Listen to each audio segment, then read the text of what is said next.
Mobile কোনো একটা app সৃষ্টি করে রাত 10টা থেকে ভোর 6টা পর্যন্ত প্রত্যন্ত গ্রামীণ অঞ্চলে মোবাইল টাওয়ারগুলোকে নিষ্ক্রিয় করা যায় কিনা, অথবা আমার রোগীর সংখ্যা যেভাবে বেড়ে যাচ্ছে 10 বছর থেকে শুরু করে সবার একটাই কথা, কানে শুশু করে ভুবু করে কানে শুনি না, লেখাপড়ায় মন দিতে পারি না, তাহলে আমরা কোথায় চলে যাচ্ছি। মাননীয় তথ্য প্রযুক্তি মন্ত্রণালয়ের প্রতিমন্ত্রী মহোদয় এখানে নেই, আমি ওনাকে আরেকটা জিনিস অনুরোধ করব যে আমি তথ্য প্রযুক্তির পক্ষে, আমি ডিজিটাল বাংলাদেশের পক্ষে।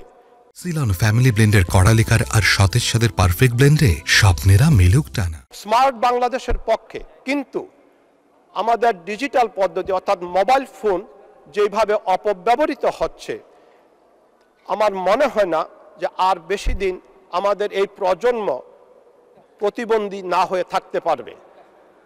বিল গেটস সাহেব নিজে বলেছেন 31শে অক্টোবর 2018 সালে উনি ওনার সন্তানকে 16 বছরের আগে মোবাইল টাচ করতে দেননি।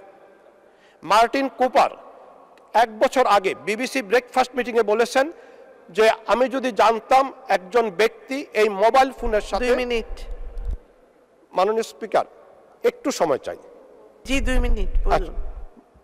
আমি যদি জানতাম যে এই প্রজন্ম মোবাইল ফোনের সাথে 5-6 ঘন্টা গ্লু অর্থাৎ আঠা হয়ে লেগে থাকবে, তাহলে এটা আবিষ্কার করা আমার জন্য একটা নির্মম ভুল হয়েছে বলে আমি মনে করি।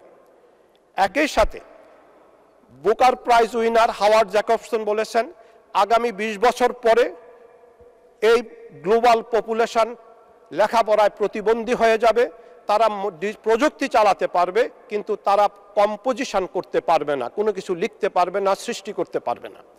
সুতরাং কোনোভাবে মোবাইল কোনো একটা অ্যাপ সৃষ্টি করে রাত 10টা থেকে ভোর 6টা পর্যন্ত প্রত্যন্ত গ্রামীণ অঞ্চলে মোবাইল টাওয়ারগুলোকে নিষ্ক্রিয় করা যায় কিনা, অথবা সেই মোবাইল টাওয়ার যাতে ব্যবহৃত না হয়, মানে ফ্রিল্যান্সিং এবং অন্যান্য বিদেশি মুদ্রা অর্জনের বিকল্প পথ ছাড়া অন্য কোথাও যেন ব্যবহৃত না হয়, সেই ক্ষেত্রে আমাদের নজর দেওয়া উচিত। না হয় আমার রোগীর সংখ্যা যেভাবে বেড়ে যাচ্ছে 10 বছর থেকে শুরু করে সবার একটাই কথা, কানে শুশু করে ভুবু করে কানে শুনি না, লেখাপড়ায় মন দিতে পারি না, তাহলে আমরা কোথায় চলে যাচ্ছি। এই জায়গাতে আমি তথ্য প্রযুক্তি মন্ত্রণালয়ের মন্ত্রীর সাথে আমি সেদিন আলোচনা করেছি, কোনো কিছু একটা আবিষ্কার করা উচিত যা দ্বারা 10টা থেকে ভোর 6টা পর্যন্ত এই প্রযুক্তি থেকে আমাদের তরুণ সমাজ একটু দূরে থাকবে।